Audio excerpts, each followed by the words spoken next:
Liga Champions, kompetisi bergengsi antar klub di benua Eropa tersebut selalu sajikan cerita penuh makna. Setiap musimnya, kompetisi yang diikuti klub-klub terbaik Eropa akan selalu dinanti penikmat sepak bola. Bagi yang mengikuti perjalanan Liga Champions pada setiap edisinya, pasti mengenang banyak momen tak terduga. Salah satu momen Liga Champions yang mungkin masih tersimpan rapi dalam memori adalah ajang Liga Champions musim 2011-2012. Pada musim itu, kita semua menjadi saksi ketika klub asal Inggris, Chelsea, secara mengejutkan keluar sebagai peraih trofi. Keberhasilan Chelsea merengkuh titel juara Liga Champions seolah menjadi jawaban atas kegagalan mereka 4 tahun sebelumnya, yakni saat takluk dari sesama tim asal negeri Pangeran Charles, Manchester United. Kala itu, sebenarnya Chelsea mempunyai kesempatan emas untuk menggondol trofi kuping besar pertamanya. Namun sayang, John Terry yang saat itu menjadi algojo kelima harus mengalami momen buruk. Waktu itu, di tengah guyuran hujan, dia yang tinggal menjebloskan bola ke jala MU dalam adu penalti jatuh terpeleset. Dan pada akhirnya, Stadion Luzhniki menjadi saksi atas kemenangan kubu setan merah. Meski gagal mendapatkan apa yang diinginkan pada tahun 2008, Chelsea nyatanya tak pernah berhenti untuk terus berlari. Seperti kata pepatah, jangan pernah bersedih dari apa yang terjadi hari ini, sebab kita tidak tahu apa yang akan terjadi pada esok hari. Ungkapan itu mungkin yang dipegang teguh oleh kubu Chelsea. Setelah gagal juara 4 tahun sebelumnya, Chelsea sukses keluar sebagai pemenang di kesempatan berikutnya. Perjalanan Chelsea untuk mengunci gelar juara tidak dilalui dengan mudah. Di babak penyisihan grup, mereka harus lebih dulu melewati hadangan tim-tim seperti Bayer Leverkusen, Valencia, dan Genk di grup E. Setelah melakoni 6 pertandingan baik kandang dan tandang, akhirnya Chelsea keluar sebagai juara grup dengan memperoleh keunggulan 11 poin. Klub asal London Barat ini melaju ke babak 16 besar didampingi perwakilan asal Jerman, Bayer Leverkusen. Di babak 16 besar, skuad Roman Emperor harus berhadapan dengan wakil dari Italia, Napoli, yang lolos dari grup A dengan status runner-up. Di leg pertama, Napoli mengalahkan Chelsea dengan skor 3-1. Peluang Chelsea sepertinya akan tertutup karena skor telak di kandang Napoli. Situasi London Biru makin kacau setelah Andre Villas-Boas didepak dari kursi manajer. Di leg kedua yang berlangsung di Stamford Bridge, John Terry dan kawan-kawan dipimpin oleh pria asal Italia, Roberto Di Matteo, yang sebelumnya merupakan asisten Villas-Boas. 2 gol cepat Didier Drogba di menit 28 dan Terry menit 47 membuat asa tuan rumah mengembang. Namun mereka sempat terdiam ketika dikejutkan gol Gökhan Inler di menit ke-55.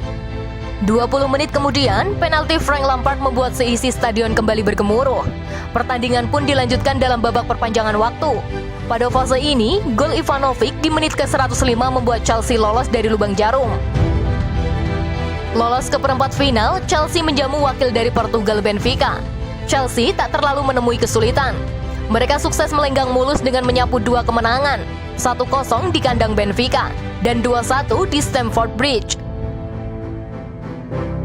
Setelah sukses membungkam Benfica, ujian terberat Chelsea tak pelak adalah saat bersuasang jawara bertahan Barcelona di semifinal.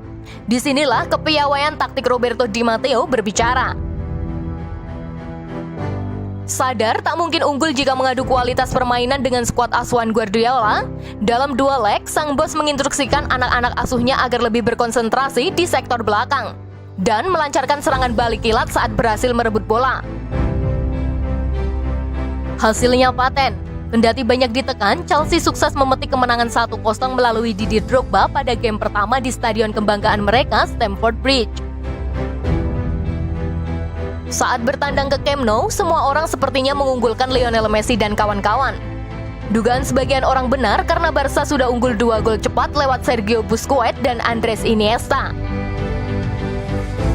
Tertinggal 0-2 dari Barca di Camp Nou dengan kondisi harus bermain dengan 10 pemain setelah John Terry di kartu merah, Chelsea seolah menjalani mission impossible. Namun, tim biru London pada akhirnya mampu membungkam raut-raut gembira pendukung Barca yang sudah terlihat begitu jelas jelang akhir babak pertama. Barca yang sudah di atas angin mendadak dikejutkan oleh gol Ramirez di masa injury time babak pertama. Umpan terobosan Lampard membuat Ramirez lepas dan membawa bola di kotak penalti Blaugrana. Keputusan Victor Valdes untuk mencoba maju berbuah fatal. karena hal itu memudahkan Ramirez yang melepaskan tembakan lob ke dalam gawang. Skor 2-1 tak cukup buat tim Katalan, karena Chelsea unggul dalam gol tandang.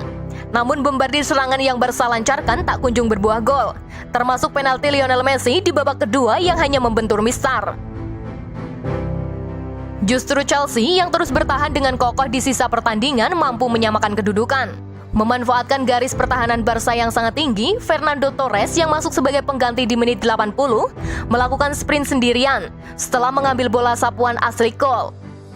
El Nino pun dengan dingin mengecoh Valdez dan melesakkan gol penyeimbang pada injury time.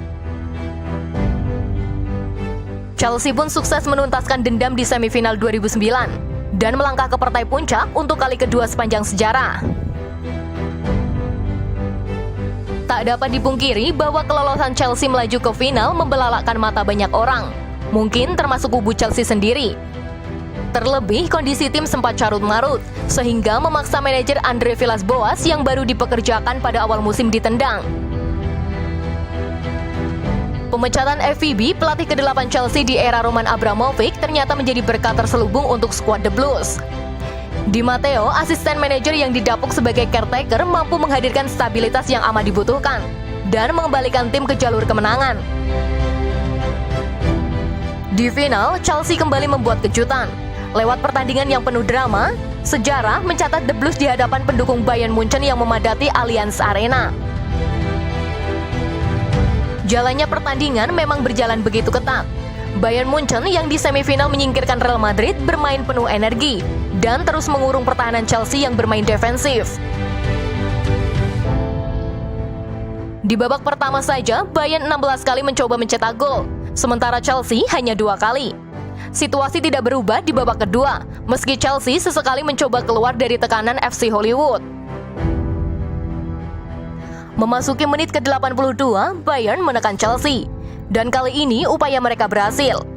Bola lambung dari Toni Kroos berhasil ditanduk oleh Thomas Muller yang lepas dari pengawalan para pemain belakang Chelsea.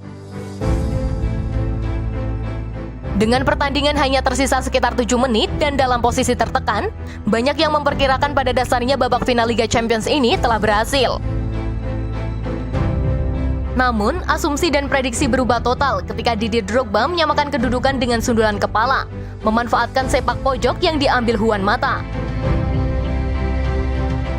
Posisi 1-1 bertahan hingga babak kedua berakhir. Di babak perpanjangan waktu, Bayern sebenarnya mendapatkan peluang emas.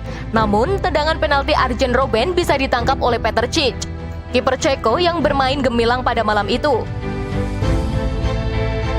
Kegagalan tersebut membuat kepercayaan diri para pemain Chelsea bertambah dan memaksa tuan rumah untuk jalani adu penalti, yang kemudian dimenangkan oleh Chelsea dengan skor 4-3.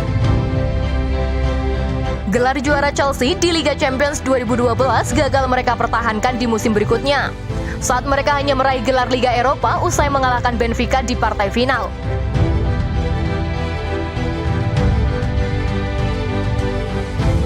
Bagaimana menurut kamu Football Lovers? Silakan tulis di kolom komentar. Jangan lupa like dan share videonya. Thank you.